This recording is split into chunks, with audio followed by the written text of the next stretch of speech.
So, good PM Sir Jason, no? Ito yung aparato mo, working na yan, no? So, while charging, walang problema. 200 watts ang solar panel na gamit mo, no? Pero hindi yan match dahil maliit lang yung battery ko, no? Kaya madaling mapuno to. So, need mo is 100 Ah na battery kapag 200 watts ang solar panel mo. Then, sabi mo nga, 60 Ah yung battery mo na ilalagay. So, at least 100 watts pwede sa'yo or 160, no? Pag madali kasi maliit yung battery mo, no? Madaling ma-full charge yan. Then kailangan lagyan mo agad ng load na marami para hindi ka mag-trip yung mismong inverter mo o mag-over voltage. So sa ngayon yan, dalawang load natin, no? Isang electric fan, 60 watts din, mini clip pa niya, no? So pwede ka gumamit nga dito ng 100 watts per hour daytime. Then TV electric fan niya sabay. Then kung malaki yung battery mo, so at daytime, yung 60 na battery mo, pwede ka mag-washing machine doon. Kaya rin naman, no? Kailangan siguraduhin mo lang full charge ng battery mo din at may araw, no? So yan. So patayin muna natin yung unit natin, no? So tanggalin natin yung load. Okay? So to. Or patayin muna natin yung solar panel kasi maliit yung battery ko, no? Makikita mo diyan mag-ano agad diyan, mag-full charge ka agad diyan, no? So patayin muna natin yung load diyan, then yan. Okay, so tumataas na yung voltage, no? Patayin natin inverter. Okay, so yan. Then makita mo yung voltage yan. So yan, full charge na kasi yung battery yan dahil maliit lang nga. So ilan lang to? So 5 ampere lang to, no? 5 Ah. So kita mo yan. Ibig sabihin ng ganyan, taas baba na yung SCC mo, dito sa LBD mo, no? So ano yan, full charge na yung battery mo. Ayan, float charge na yan pag ganyan. Taas baba.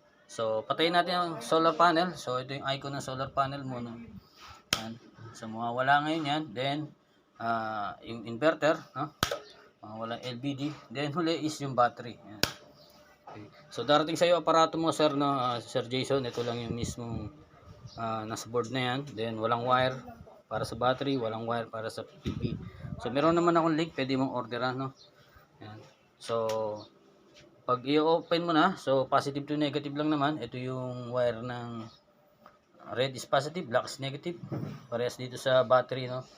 Alagyan ko lang ng marking din to.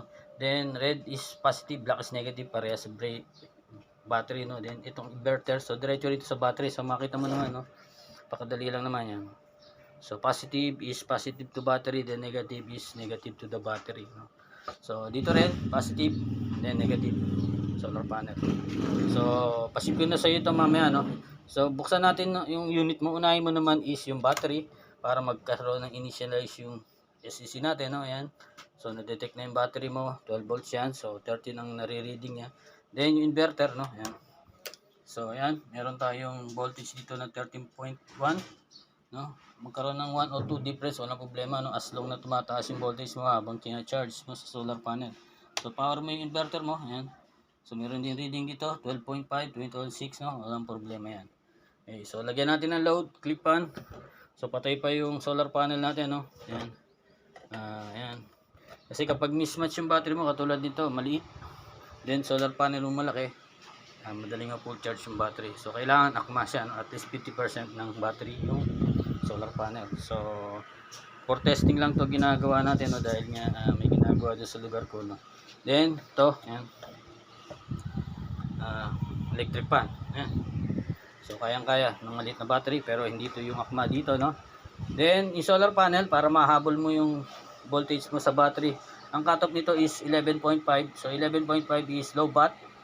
Mamamatay yung LED red meaning hindi mo magagamit yung inverter kasi patay yung relay. Yun yung nagko-control doon, yung LED red na yun. Okay. So ang reconnect nito is 2. Then plus 11.5 is 13.5 ang reconnection, no? Then buksan natin yung solar panel natin para lumabas dito, then mag-charge siya, no? So kita 12 lang yan. So pag nag-open yung solar panel, so mag-charge yan, tataas yung voltage, then nandito yung icon, then yung arrow nagbi-blink, ibig sabihin good na yung aparato mo, gumagana ang charging to the battery then while using. Yan. So salamat sa pagtitiwala, Sir Jason, no? So pasip ko na sa ito mamaya. So wait na lang sa shipping receipt mo. So ganito nga yung pag-order sa akin, no? So pag nagtiwala ka, ship ko today if ready stock. Then ito video testing para sa inyo, no? kung magtitiwala kayo. So marami kasing maangal dahil sa shipping ko, no, GCash payment first, no.